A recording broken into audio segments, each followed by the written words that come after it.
अस्सलामु अलैकुम रहमतुल्लाहि व बरकातुहू। प्रिय मुलांनो, इयत्ता 7वी साठी आपण मराठी पुस्तकातून वाचलेला एक टॉपिक तू हे करू शकतेस. आज आपण त्याचे प्रश्न उत्तर बघणार आहोत. तर चला बघूया. सर्वात प्रथम मुलांनो शब्दार्थ बघू. वैविध्यपूर्ण म्हणजेच अनेक प्रकारचे. आत्मविश्वास म्हणजे स्वतःच्या शक्तीवर असलेला विश्वास. क्षमता म्हणजेच शक्ती. आलित म्हणजे गलित. पारितोषिक म्हणजे बक्षीस.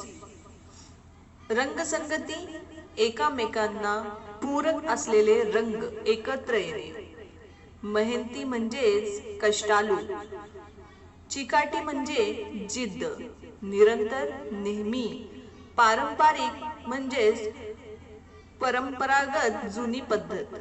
नातवंडे म्हणजे नातू व नाता मिळून, नात व नातू मिळून. वाक्यप्रचार व त्यांचे अर्थ. कोरकौतुक करणे, लाड करणे. भाग घेणे म्हणजे सहभागी होणे. अपेक्षा करणे, इच्छा करणे. नकार देणे, नाही म्हणणे. डोळ्यात पाणी येणे, रडू येणे.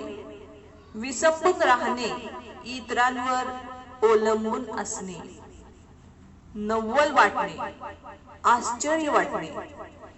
अभिमान वाटणे, सार्थ गर्व होणे. आयोजन करणे म्हणजे योजना करणे.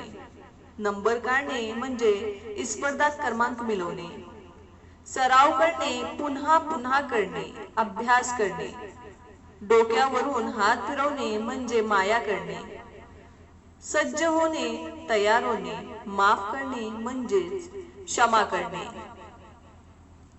कवेत घेणे म्हणजे कुशीत घेणे. तर मुलांनो चला आता पुढचा प्रश्न पाहूया. पुढील आकृती पूर्ण करा. आपल्या पुस्तकात देखील हा प्रश्न असाच आहे. धनंजयला हे सर्व करायला आवडायचे. तर धनंजयला काय काय करायला आवडायचे सांगा बघा. पाठातून शोधून लिहिण्यासाठी आहे हा प्रश्न. तर चला उत्तरे बघू. पहिला आहे धनंजय नियमित अभ्यास करणे त्याला आवडायचे. सर्व उपक्रमामध्ये व स्पर्धांमध्ये भाग घेणे. सर्व प्रकल्प पूर्ण करणे. विविध पुस्तकांच्या मदतीने विविध प्रकारची माहिती व चित्रे मिळवणे. पाचवा आहे दिशाला शाळेच्या कामात मदत करणे. आणि 6वा आहे मदत केल्याच्या मोबदल घेणे म्हणजेच मदत केल्याच्या बद्दल काहीतरी घेणे. मुलांनो हे सर्व आपल्याला आपल्या वहीत लिहिण्यासाठी आहे. वाचा आणि लिहा. तसंच दुसरा प्रश्न स्पर्धेत काढलेल्या रंगोलीचे प्रकार. रांगोळ्यांचे कुठले प्रकार होते ते आपल्याला सांगायचे आहे म्हणजेच लिहायचे आहे. आठवते का तुम्हाला कुठली कुठली रांगोळी काढली गेली होती. तर चला आता आपण उत्तर बघूया. पहिला आहे निसर्ग चित्राची रंगोली. दुसरा फुलांची रांगोली. तिसरा धान्यांची रंगोली. चौथा मुक्तहस्त रांगोली. पाचवा टिपक्यांची रांगोली. जो प्रश्न सुटत चाललाय मुलांनो तो आपल्याला वहीत लिहायचा आहे.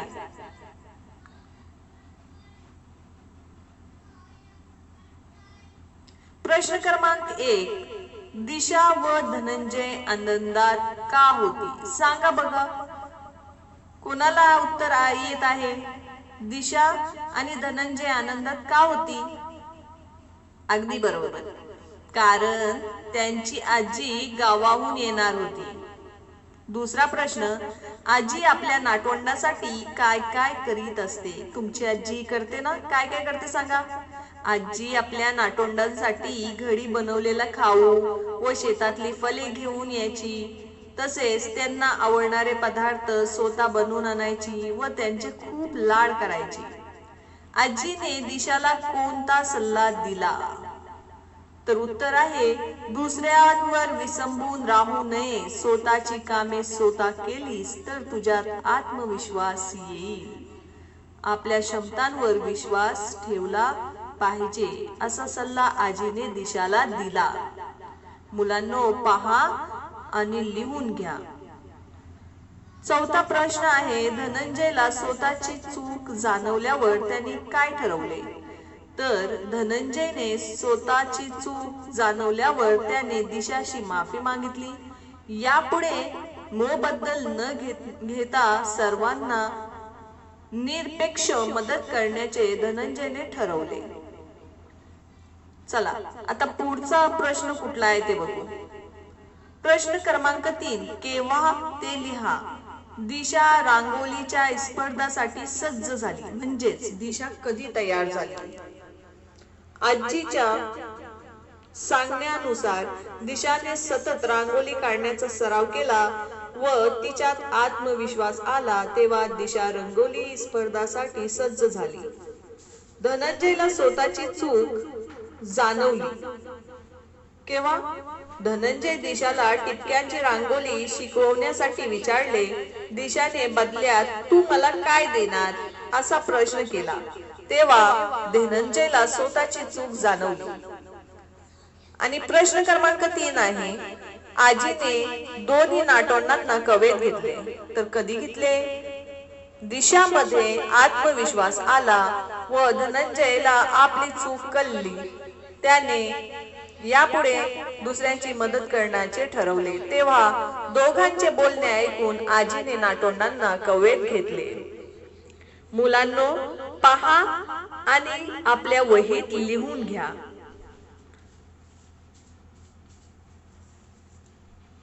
पुढचा प्रश्न, कोण कोणाला म्हणाले? मग एकटीच प्रकल्प पूर्ण कर.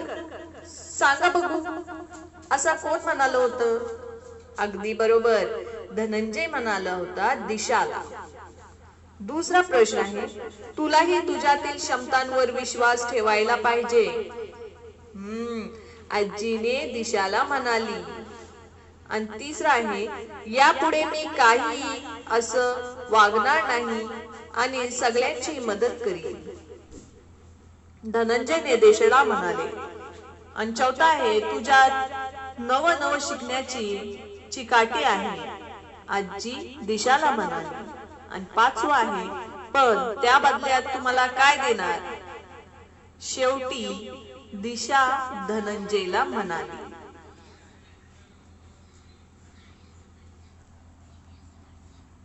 चला पाहूया सर्वात प्रथम कोण लिहिते. आता खेळूया शब्दांशी. खाली दिलेल्या कंसातील शब्दांचा वापर करून वाक्य पूर्ण करा. वैविध्यपूर्ण, आत्मविश्वास आणि कवेत.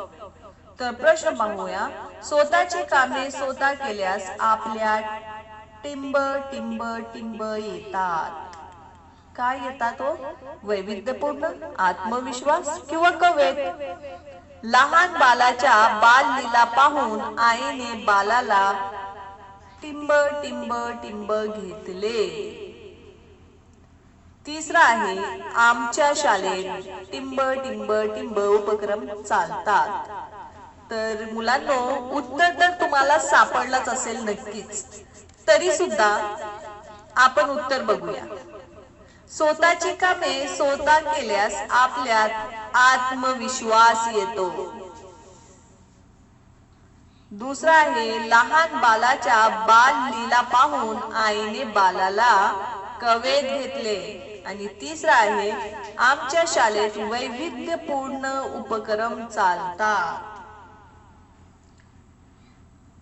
असेच उत्तर लिहिणार ना तुम्ही? तर चला आता पुढचा प्रश्न बघूया आपण. खालील चौकटी पूर्ण करा. पहा मुलांनो, अक्षर आहेत प, क, च आणि स. आता प पासून फूल, फल, मुलगी, मुलगा, भाजी, गाव, पक्षी व प्राणी आणि पदार्थ यांची नावे लिहायची आहेत. जसे पशीन पारिजातक, फल म्हणजे पपई, मुलगी परवीन, मुलगा पराग, भाजी पालक, गाव परांडा, पक्षी पोपट आणि पदार्थ पुरणपोळी. तसंच क पासून फूल, फल, इथं फक्त मुलगी कुसुम हा नाव दिलेला आहे आणि कावला हा लिहिलेला आहे.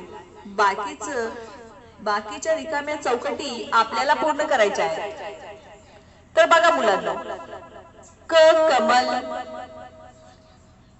फल म्हणजे करवंद, मुलगी तर नाव दिलेलं होता कुसुम, मुलगा केशव, भाजी करडई, गाव कढाड, पक्षी कावला आणि पदार्थ करंजी. तसाच च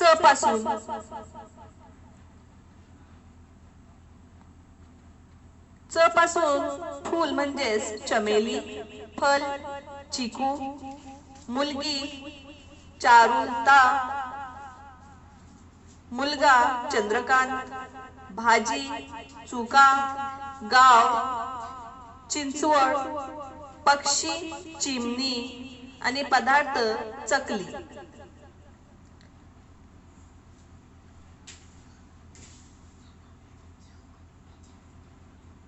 आता स पासून पहा. स पासून फूल म्हणजे सदाफुली, फल सफरचंद, मुलगी समीरा, मुलगा समीर, भाजी सलगम, गाव सटाणा, प्राणी ससा आणि पदार्थ समोसा. चला मुलांनो, पटकन पटकन आपल्या पुस्तकातील ही चौकट पूर्ण करा.